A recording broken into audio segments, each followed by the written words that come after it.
Hello everyone. I'm very, very excited to be here in Alicante, Spain, beautiful city, and I'm excited to see half of you here because it is 9 a.m. in the morning, and you know. But the entire point is that users are unpredictable. You know, users, developers, I don't know whether you're going to wake up and see my talk or maybe see it later. That's totally fine.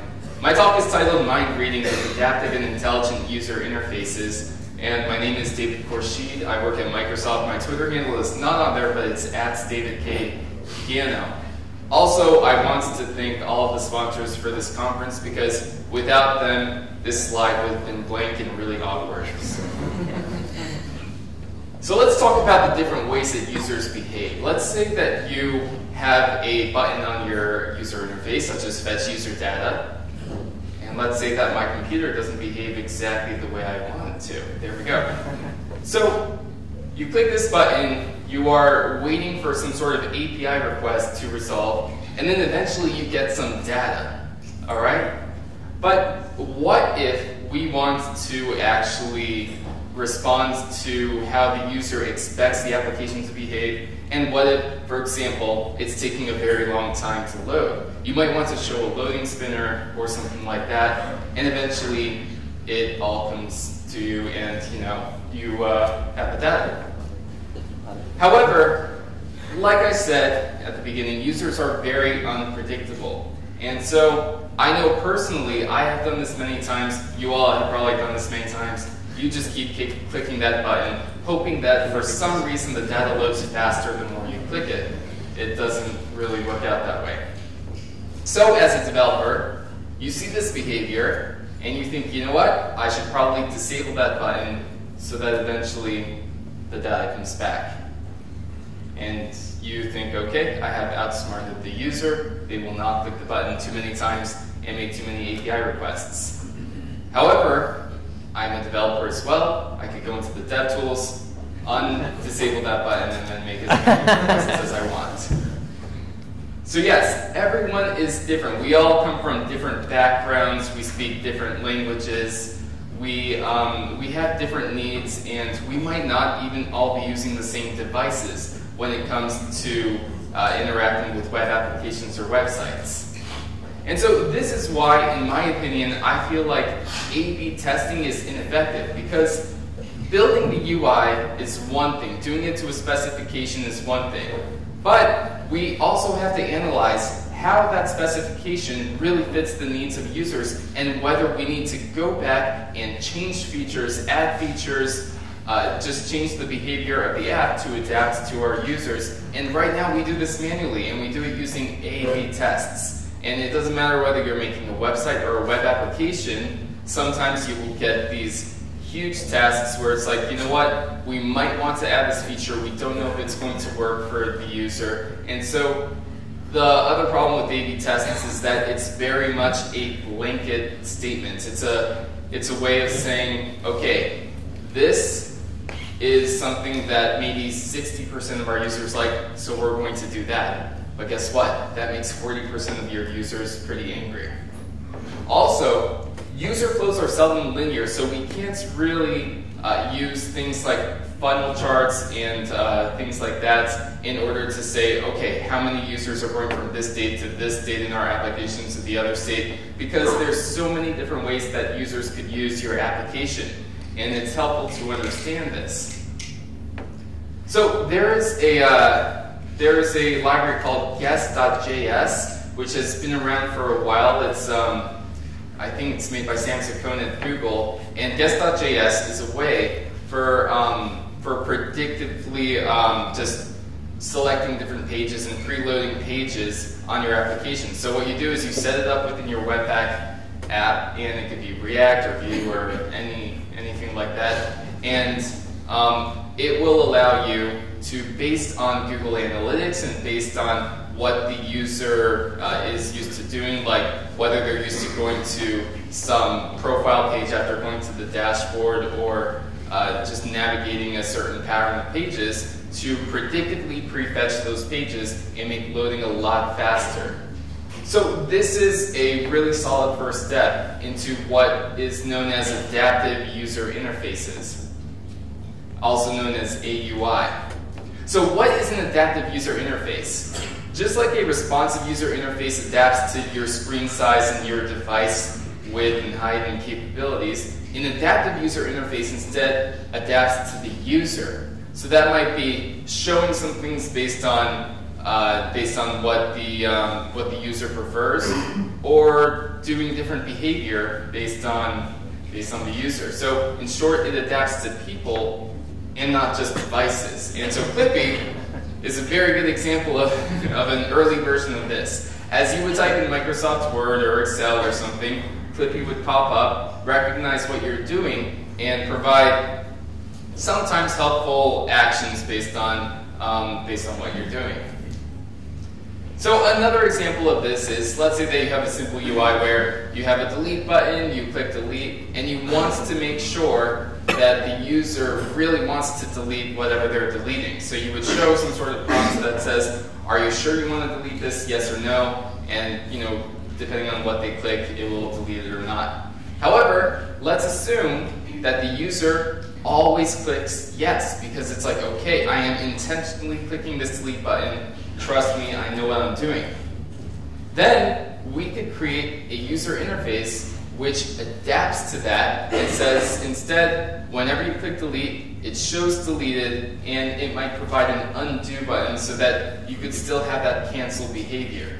But this is easier because it provides one less step for the user to interact with the system.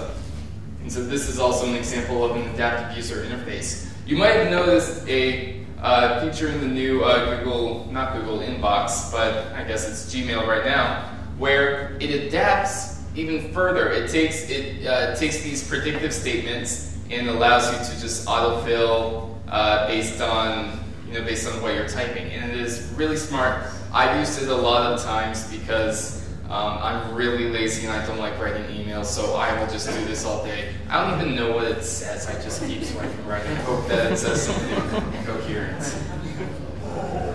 So developing adaptive user interfaces is very challenging though, because even though this has been researched for years, it's still very much a cutting edge way of developing user interfaces and applications, because there are so many things to consider. You're no longer developing an app where it's just, you have the screen, you click this button, now you have the screen. Now you have to think of other things such as artificial intelligence, such as how we could adapt it, what are certain points of adaptability.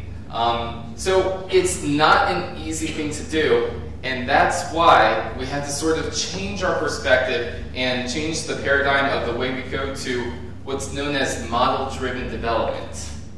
So model-driven development is a way of developing your application so that instead of just coding things, you don't code first. Before, you might have seen things like flowcharts and user flows. These are the types of things that you want to create first, so you could have an entire schematic and diagram of the entire system that you're trying to develop.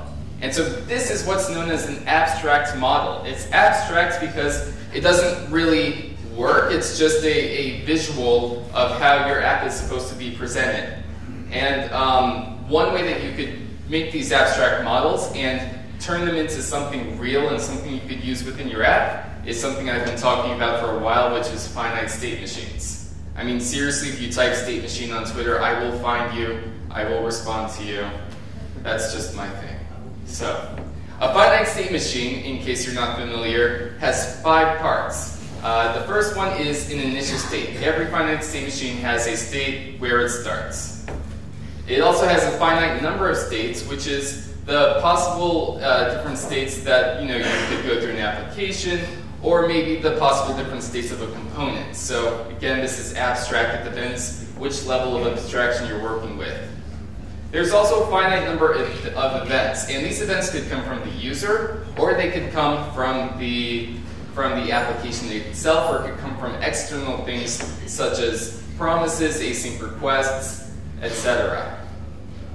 And then there's this thing called transitions, and these transitions map states and events to the next states that they go to. And this is deterministic, which means that when we're in the sign-in states, for instance, and we click the submit button, we know we're always going to be in the signing in state. And it's never going to change states randomly, and it's entirely predictable. And this is a very, very crucial part to being able to develop adaptive user interfaces, because we want to be able to predict all of the different ways that the user could use the application. Now the fifth part is something that's not entirely applicable here, but we have a finite number of final states, which means this is where the app is finished or the system is finished and can no longer transition to anywhere else. So there's also the notion of state charts, because if you've ever developed with finite state machines, you might think, okay, this is cool, this really helps, but there becomes a point where the number of states becomes exponentially large, and you want some way of grouping, some way of nesting, some way of controlling the chaos that all of these states bring. It's a visual formalism for complex systems created by the computer scientist by the name of David Harrell in 1987, not 97. And it was actually created to mitigate these exponentially large combination of states that he was seeing with finite state machines. And so this is a very scalable way of creating these models of your application. So state charts have a few parts as well. First is actions. You could have entry, exit, and transition actions. Entry means that any time that you enter a state, that action is performed, and you could think of actions as side effects. Transition states are whenever you go between states, like between idle and searching, you could attach a side effect to that transition. Guards also prevent unwanted transitions from happening. So for example, if we wanted to perform a search, we might want the search query to be to actually be a valid query that we could use. And so if that condition or guard evaluates to false, the transition will not be taken. So to simplify, there's also hierarchy, which means we could nest states together and group them and treat the parent state as one big state and just nest infinitely, and this really controls the complexity of our applications and our models. In a similar vein, there's orthogonality, which means that we could be in more than one region at the same time. And there's history or remembered states. So these are just features of state charts which aren't exactly important to what I'm talking about, but it's important if you want to get deeper into state charts. So one interesting thing about state charts that I find myself using often is hierarchical states, where, for example, we could group states together that have very similar behavior. And this makes modeling your application a lot easier, because you could, instead of creating many transitions with every single state, you could group similar behavior. And for example, if we want search to occur again after we're in the success or failure state, we could just group both of these states in the search state and be able to do that. So in code, actually I didn't really explain that yet, but let's take a look at an example of a finite state machine in our application. So let's say that we wanted to create this very simple feedback form. It asks, how was your experience? You can click good or bad, and if you click bad, we want to collect information from the user telling us why it was bad, and they could choose to submit it, and it says, thanks for your feedback. And let's assume you get this from your designer or project manager or someone, whoever gives you this type of thing. And it's something that you have to develop, and so you're like, okay, I'll develop it. Think about how you would develop it. You might have a bunch of if-then statements. You might have like something that says, okay, which screen are we on? But to do this in a more formal way, you could use a finite state machine. The typical way of doing this is with switch case statements. So for instance, you would just determine which state you're on first, such as let's say we're on a searching state, and then you would say which events just occurred, such as resolve, and you would return with what the next state is going to be. Or if there is no transition defined for that event, then you just default to whatever the current state is. Now, you might have recognized this if you've done Redux before, where you would initially start instead with this.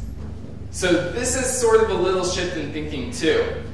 In Redux, the natural pattern, I guess the most common pattern, is to start with switching on what your action is. Here I substitute the word events for action because it's actually the right word. Action refers to some sort of side effect.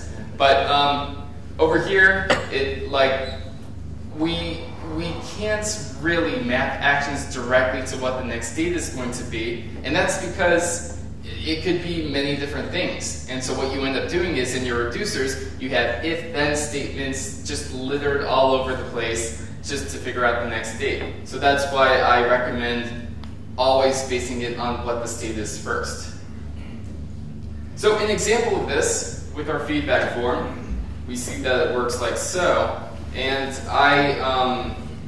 I'm using a hook over here. It's called UseProducer. And so this UseProducer hook, this is extremely helpful because instead of having a UseDates hook with UseProducer, you could have this notion of a finite state machine within your React app directly. You could have like this, the current state and the send function.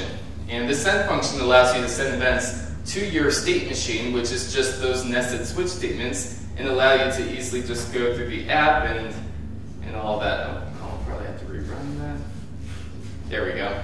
And so this reducer is exactly as I explained, where you have your states, such as whether you're on a question state, what event happens, and then it tells you what the next state is. And so we could express all of the behavior that we want in our application just based on this sort of pseudo state machine that we have with switch case statements. And we could say bad, tell us why, no, and then you could go on. So there's another way of doing these finite state machines, and this is the way that I prefer much more. It's with object mapping. I do this because it's a lot more terse, it's a lot easier to look at, and you're going to see in a little bit that we could actually take this, analyze it, and visualize it too. So the difference is that instead of using nested switch case statements, we just use object mapping, and we're mapping certain values or certain keys to values, and those values might also be objects as well. And so we can have a simple transition function that says, let's take the state that we're on, such as the form state, and then let's see what events just happened. And so we're looking on the on property to see if there's a mapping between the current event and the state that we're on to give us the next state, for example, thanks. And if there is no mapping, then we just default to the normal state. I find this so much simpler than switch statements, and that's why I like using that. Now, ExDates is a library that I created that basically fits this exact same paradigm with objects. The only difference is that you would wrap it in a machine factory function, and you pass in that object into it, and you get a whole bunch of cool features. So this looks exactly the same, where we would have our mapping of states to the event that happened and the next state that it's going to be in. Now with React, we have this hook too. It's called the use machine hook, and that's from the ExDates/React package. And this allows you to basically use state machines in ExDate just like you would use reducer in normal React. So the output is exactly the same. Instead of use reducer, you would use machine, pass in the machine, and you get two things. You get the current state, and you get the send function.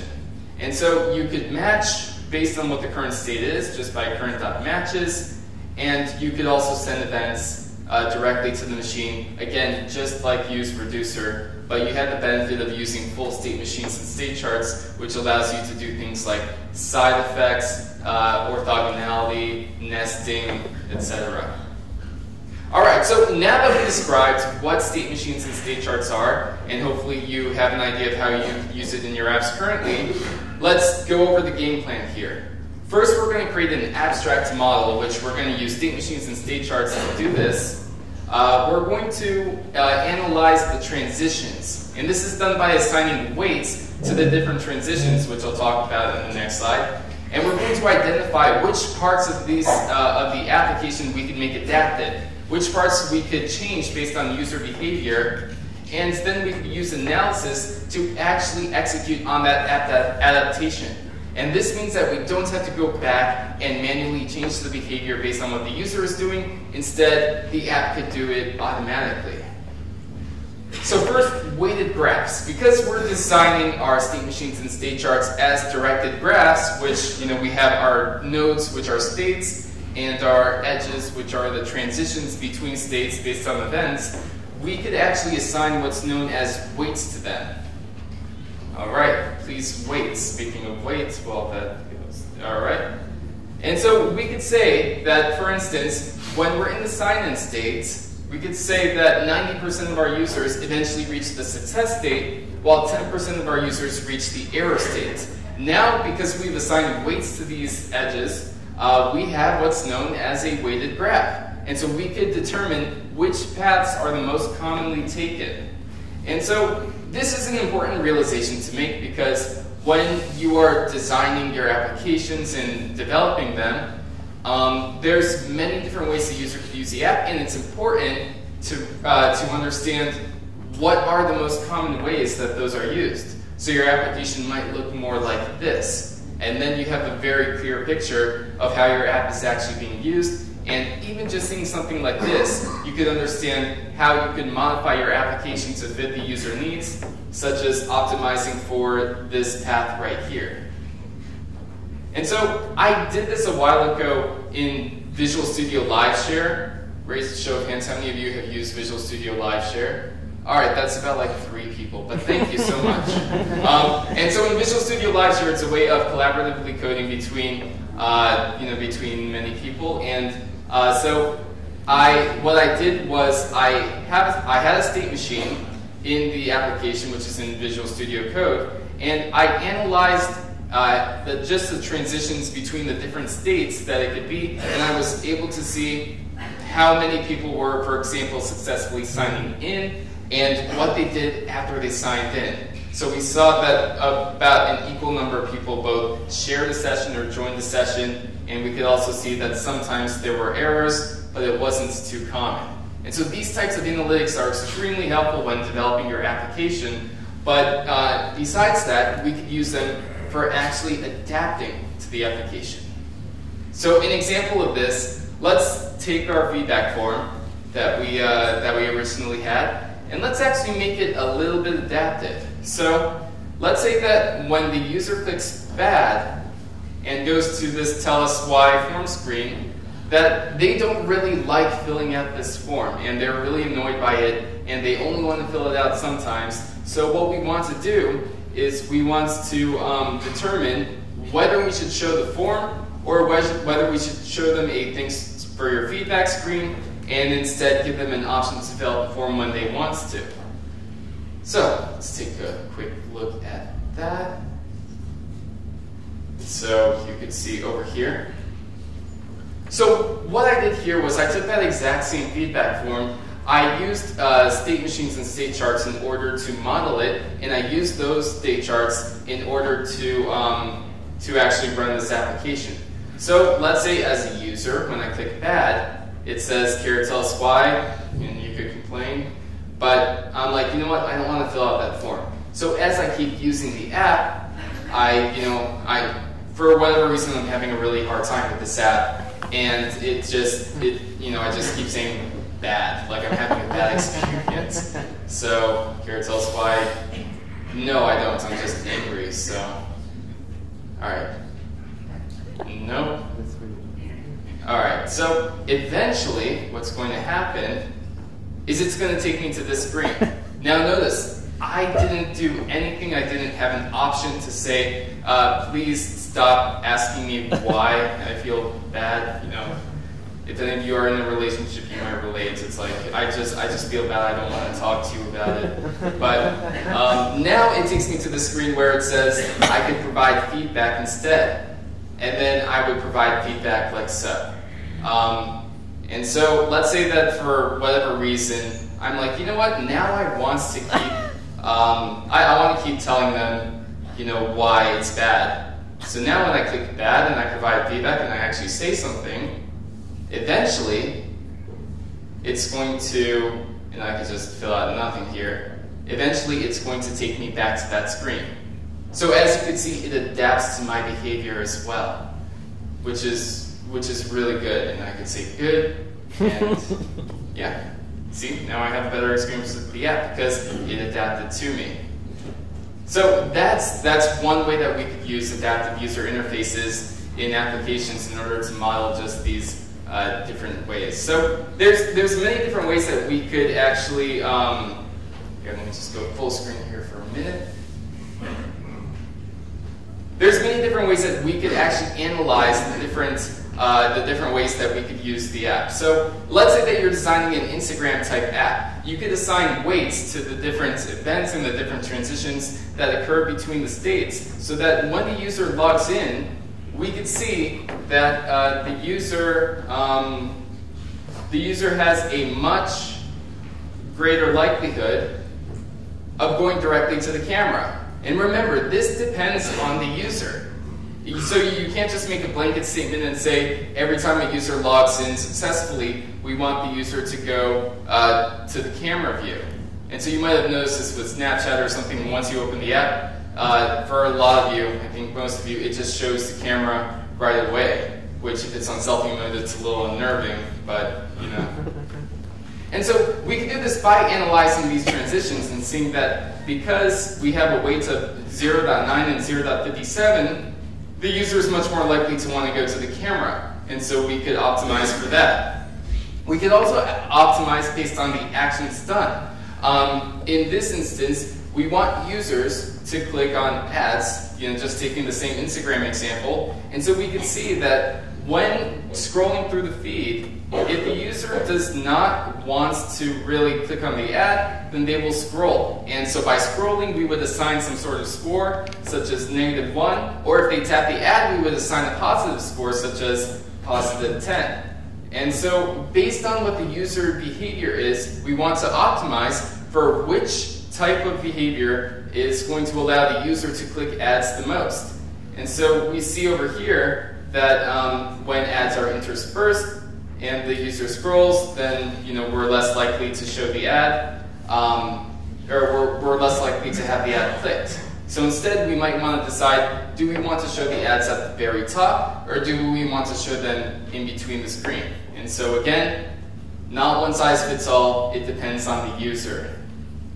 So we could also utilize what's known as decision trees to help us make decisions based on these analytics. And so this could be contextual data, and we could say that it really depends on the type of user, whether they have a lot of friends or a lot of connections, whether they're posting frequently, where they're located in the world, because all of these different things come into play when you are designing adaptive user interfaces.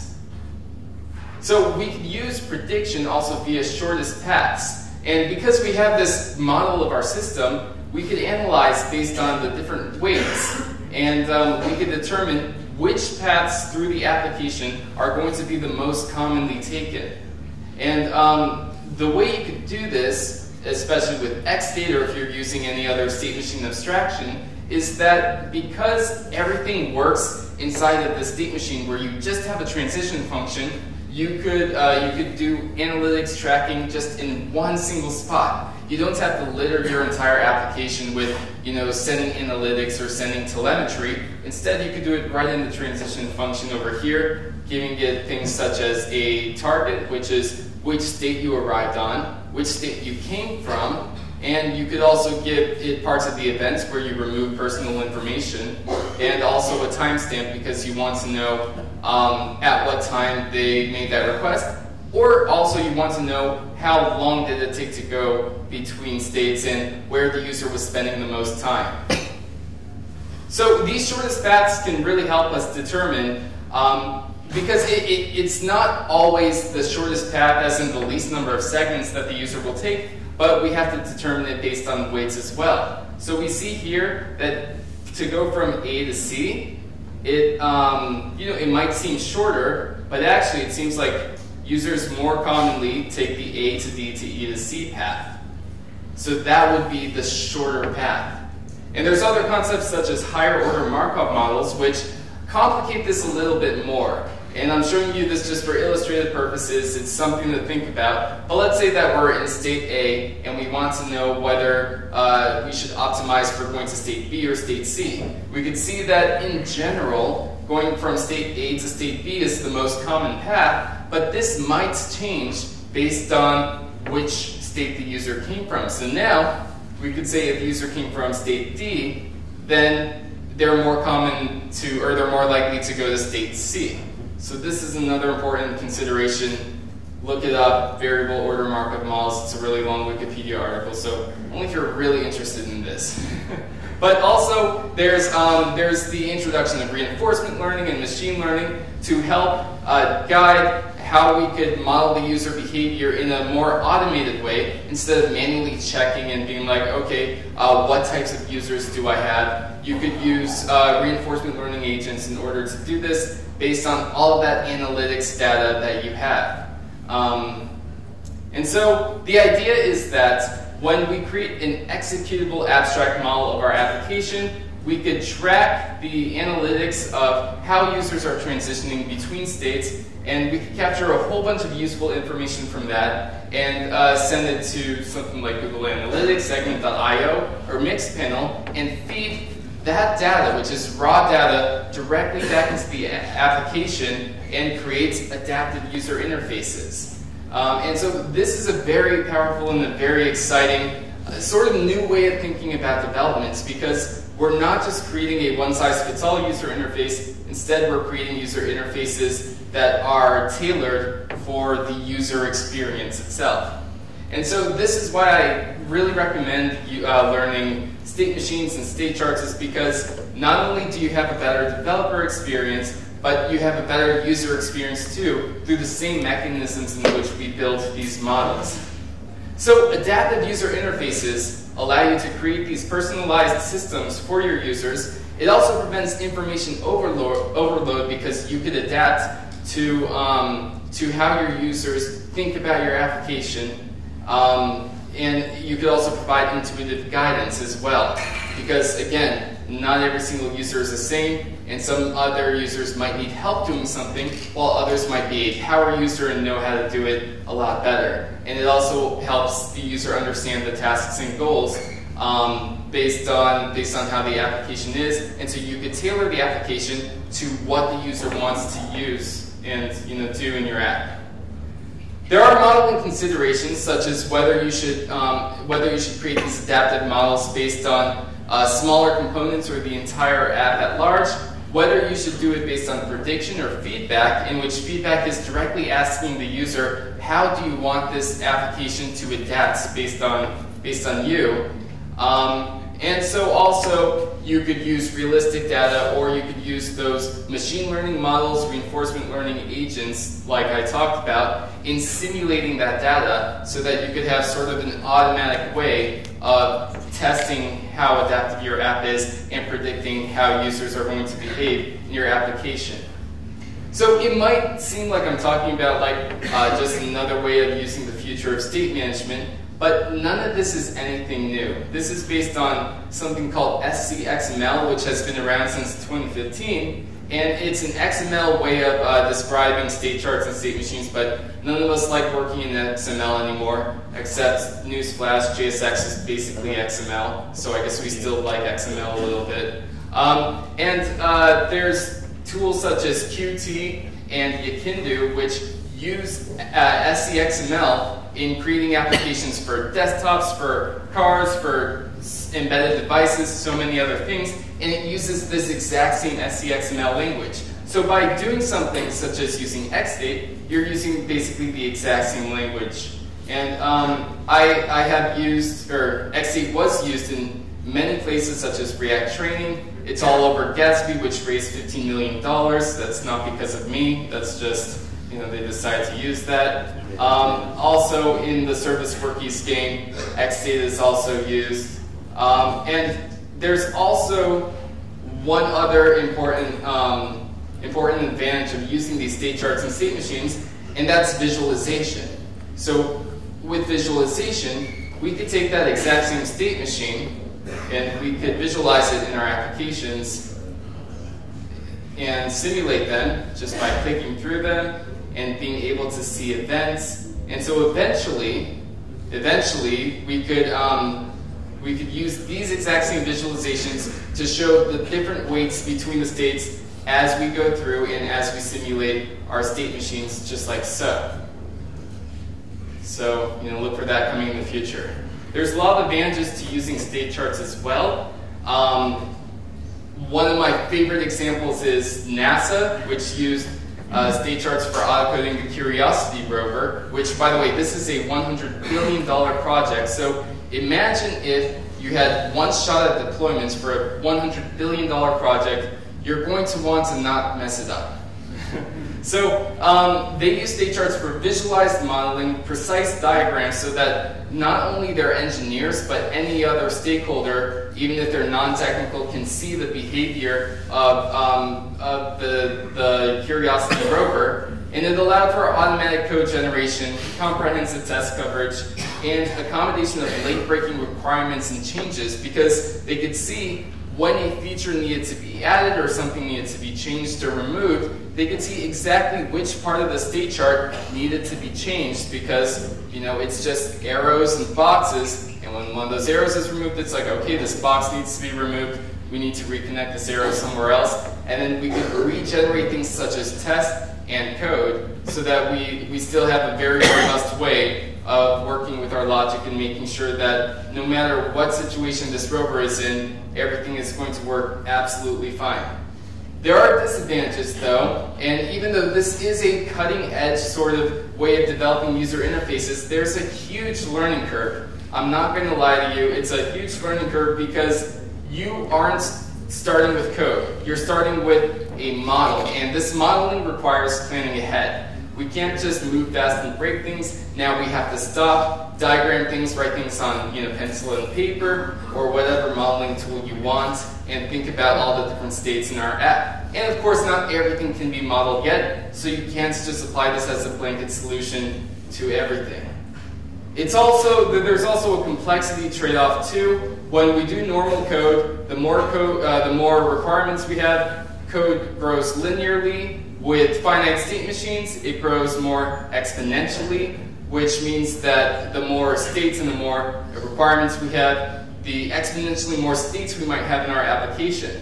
State charts are instead logarithmic, which means that the more requirements we have, because we can manage them better and group them, it's going to be a lot less complex as your app gets more complex. So. There's a lot of resources, such as the World of State Charts, which is an introduction to how state charts work in real-life applications. There's an entire community where we talk about applications of state charts and state machines in our application in real-life apps, whether it's React apps, Vue, Angular, or even things such as embedded devices and really cool things like that. And of course, I have documentation for my library because I would be a bad maintainer if I didn't. So. ExDates, there's a lot of tools that I'm developing for it. I just released ExDate Test, and I will be releasing an analytics tool eventually.